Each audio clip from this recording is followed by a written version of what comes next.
I find Kash Patel to be absolutely adorable. Like, you place him next to someone who's holding a speech, and Kash Patel looks as if he is hearing the horrors of the Holocaust mentioned for the first time.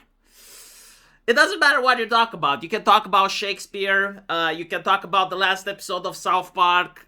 This is the face that Kash Patel makes, and I absolutely love it. Like, I wish we had someone like him in Romania. But it just adds like a little bit of gravitas towards the press conference, doesn't it? Anyway, with that said, let's talk about what's actually being discussed here. They're talking about the Southern Poverty Law Center, and if you don't know who these assholes are, they are responsible partially for the censorship of the internet. They were the progenitors, one of the first few, that have decided that adults have too much time to think, and that we should actually regulate the internet in order to make sure that adults only think the correct things. And this happens after Trump won the elections. So I think it was like 2018, if I'm not mistaken, where the Southern Poverty Law Center started pushing very hard for defunding hate.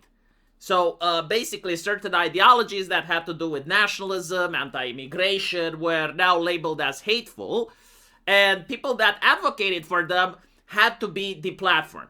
Because, you see, America having first speech, they couldn't actually say that these conversations are illegal. No, what they said is like, these political operatives are making money and we should actually pressure the payment processors in order to deplatform them. Right? So this is where like Patreon deplatforms people like Sargon of Akkad. Now, they weren't the only ones, right? Like they worked with British institutions, but they were a very significant American institution. And even video game companies like Bungie actually associated themselves with the Southern Poverty Law Center. And so it comes out that, well, the Southern Poverty Law Center was actually paying leaders of the KKK, right? And this, as we're going to see, is not an accusation. This is now proven.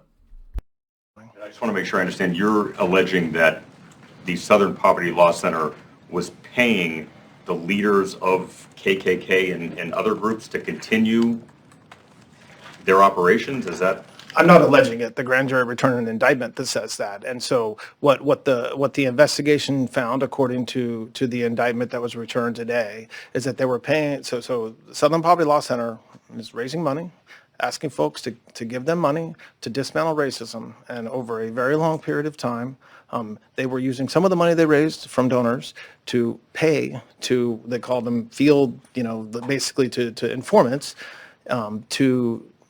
for information, for access, to just pay them for certain, to do certain things. And so, yes, that's exactly what the indictment charges. Now, again, as an Eastern European, I'm not shocked by this, because if I was the Southern Poverty Law Center, I would do exactly the same playbook, right? Like, if your organization's purpose is to create censorship, right? Like, that's the actual mission statement. It's not to defund hate. It's not, no, it's literally to create the censorship infrastructure on the internet to make sure you don't have, like, another Donald Trump-like victory. Then the way you do it is by, first of all, supplying fear-mongering to the population, right? Like, white nationalism is on the rise. White crimes are on the rise. Like, there is a moral danger, right? Create a moral panic, is what it said. And of course, you work with journalists, you work with academics, you work with other groups that are interested in creating this censorship. And the problem that you face is that you have a demand, right? Like, you have a demand for hate crimes. You have a demand for fear that would get the population to be compliant, but you don't have enough supply. Like, unironically, the era of 2016 to 2018, in my opinion, has witnessed some of the less friction when it came to race relations in America.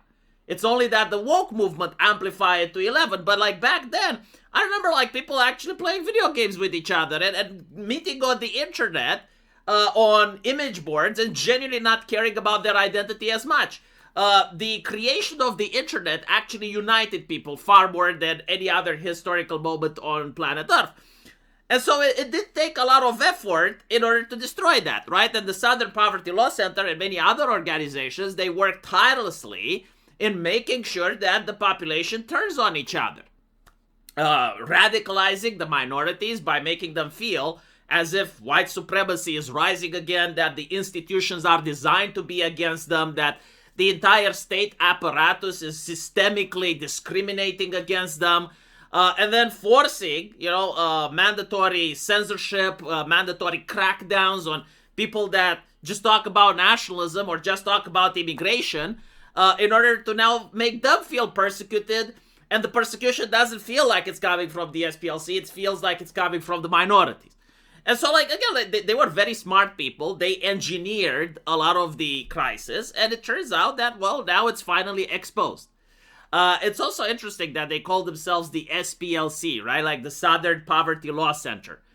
In reality, if you actually follow this institution, they absolutely have nothing but hatred and disdain for Southerners. They are not poor. They're actually one of the most wealthy NGOs in the field that deals with this shit. They claim that they're about the law, but they have been sued countless times for slander and attacking people without evidence. And I guess the single letter in their name, center, right? Maybe that is the only truth, but they're probably not even a center, right? They probably have a different name that architects have for their building. But the reality is that this was not shocking, right? When you actually look at what the government wants to accomplish, incentives, right? And the incentive is to not allow people to have unregulated conversations, because then you have the people at the top experiencing the results.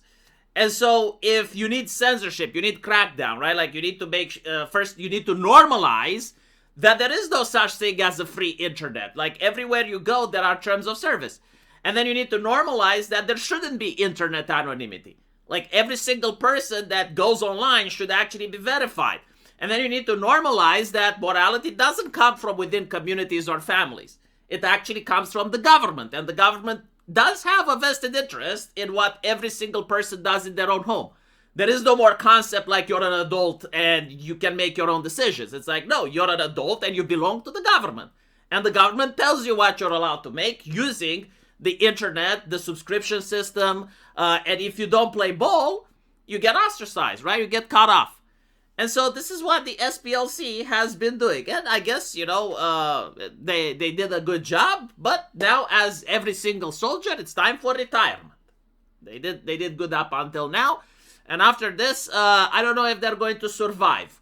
Probably an organization as big like this can survive by rebranding. So this is what I think will happen. Or at least some of the founding members will go somewhere else and work at other NGOs or start new NGOs.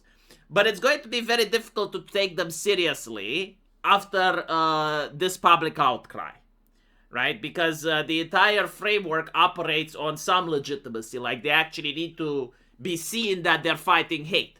But when they're actually seen as platforming and funding hate,